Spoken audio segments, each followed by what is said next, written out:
Hello everyone. Yeah, it's gonna be a very tough game.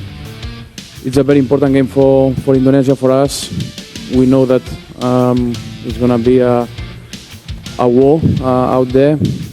Both teams, as the coach said, we want the win, so we need a good performance, and I believe that we can do it tomorrow.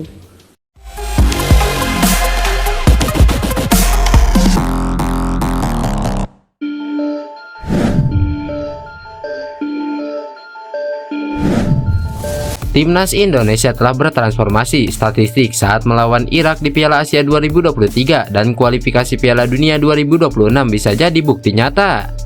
Saat kalah 1-5 dari Irak di kualifikasi Piala Dunia, ball position tim asuhan Sintayong ini hanya 33%.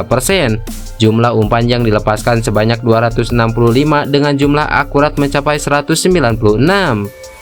Sementara saat tunduk 1-3 dari Irak pada Piala Asia 2023, ball position skuad Garuda masih 33%, tetapi jumlah umpan meningkat jadi 350 kali dengan jumlah akurat sebanyak 279.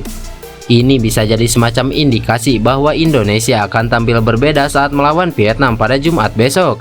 Sinyal bisa meraih kemenangan sudah diletupkan. Indonesia memang belum menang lawan Vietnam dalam 5 tahun terakhir, tetapi kans dapat poin terbuka. 2 kali Indonesia menahan Vietnam di era kepelatihan Sintayong. Pertama, timnas Indonesia imbang 0-0 di Piala AFF 2020 dan imbang 0-0 lagi di semifinal leg pertama Piala AFF 2022. Dalam 2 laga ini, ball position Indonesia kalah dari Vietnam. Soal ball position ini vital, sebab Vietnam dominan menang jika bisa menguasai permainan. Sebaliknya, jika kalah ball position, Nguyen Quang Hai dan kawan-kawan lebih sering kalah. Kabar baiknya, Sintayong sudah mendesain Indonesia sebagai tim dengan penguasaan bola yang kuat. Laga uji coba melawan Libya adalah salah satu kerangka bangunannya. Dalam leg pertama melawan Libya, meski kalah 0-4, Indonesia menguasai jalannya laga hingga 61%. Adapun di pertandingan leg kedua saat kalah 1-2, Indonesia menang 56%. Masalahnya tentu saja lini pertahanan dan lini serang. Jika bek Indonesia tak solid, Vietnam akan menghukum Indonesia dengan cara yang mengejutkan. Sintayong juga harus menciptakan skema serangan mematikan. Dalam hal ini, Indonesia butuh sosok striker yang bisa memecahkan kebuntuan, selain mengandalkan gelandang sebagai ujung tombak. Jika Sintayong ingin timnas Indonesia lolos ke babak 16 besar, satu-satunya cara terampuh adalah dengan mengalahkan Vietnam, tak ada pilihan lain. Karena rapor positif Indonesia di Piala Asia tidak pernah kalah di laga perdana telah rontok. Ini saatnya mengubah sejarah, caranya dengan menang untuk pertama kalinya pada laga kedua. Vietnam memang berada di peringkat 90-an dunia, tetapi kualitas mereka sudah tergerus. Banyaknya pemain yang absen karena cedera bisa jadi titik lemah untuk timnas Vietnam. Kalau sampai imbang apalagi sampai kalah dari Vietnam, habis sudah. Angan Sintayong membuat sejarah baru Indonesia di pentas Piala Asia rasa-rasanya akan pupus dari laga kedua. Ini karena laga terakhir melawan Jepang pada 24 Januari peluangnya sangat kecil. Meski tak ada yang tak mungkin di sepak bola, kekuatan Jepang jauh di atas Indonesia. Ada banyak kemungkinan dalam sisa 2 laga masing-masing grup, tetapi kualitasnya sudah mulai terukur. Setelah laga pertama, Indonesia masih pas dengan sebutan underdogs.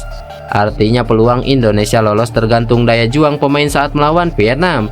Jika menang, tinggal bermain pragmatis ketika berhadapan dengan Jepang.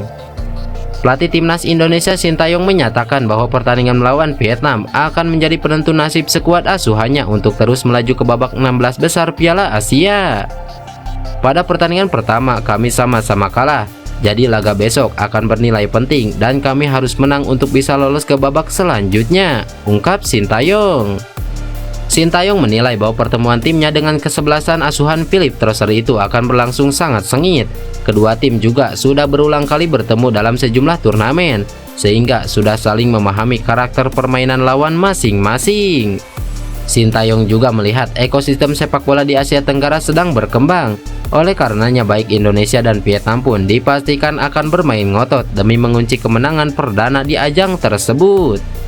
Semoga tim bisa bermain lebih baik dari kemarin dan performa mereka meningkat saat bertemu Vietnam, ujar Sintayong. Lantas, menatap laga ini, bagaimanakah formasi yang akan diturunkan Sintayong? Berikut kami akan sedikit memprediksi bagaimana line up yang akan diturunkan Sintayong di laga menghadapi Vietnam. Di posisi penjaga gawang ada Hernando Ari. Penjaga gawang yang ikut membawa Persebaya U20 juara Elite Pro Academy Liga 1 2019 ini memiliki segudang prestasi. Selain membawa FA Persebaya juara, Nando sapaan akrabnya turut mengantarkan Indonesia meraih emas SEA Games di Kamboja 2023 lalu. Ia saat ini memang menjadi pilihan utama bagi Sintayong. Sementara di posisi bek ada Rizky Ridho. Rizky Ridho adalah seorang pesepak bola Indonesia yang bermain sebagai bek tengah. Pemain asal Surabaya itu kini sudah sejak lama menjadi pilihan dari Sintayong. Lalu ada Jordi Amat. Jordi Amat merupakan pemain naturalisasi Indonesia kelahiran Barcelona, Spanyol. Dia merupakan pemain keturunan berdarah Indonesia yang berbakat. Pengalamannya yang segudang diharapkan dapat membantu skuad Garuda lebih tenang di lini pertahanan. Kemudian ada Elkan Bagot. Bintang timnas Indonesia Elkan Bagot punya target pribadi untuk Piala Asia 2023 di Qatar. Ia ingin mengharumkan nama keluarga besarnya dengan meraih hasil terbaik bersama timnas Indonesia. Elkan mengatakan bermain di turnamen setingkat Piala Asia merupakan suatu kebanggaan dan prestasi. Apalagi Indonesia sudah absen selama 17 tahun di turnamen tersebut. Dia juga sudah dipercaya Sintayong sejak dia memutuskan untuk membela Indonesia beberapa tahun ke belakang. Kemudian di posisi bek kiri ada Sandy Walsh. Ya, Sandy Walsh diharapkan diturunkan sejak awal laga. Pengalaman yang mumpuni diharapkan membuat Sintayong menaruh kepercayaan lebih kepada Sandy Walsh.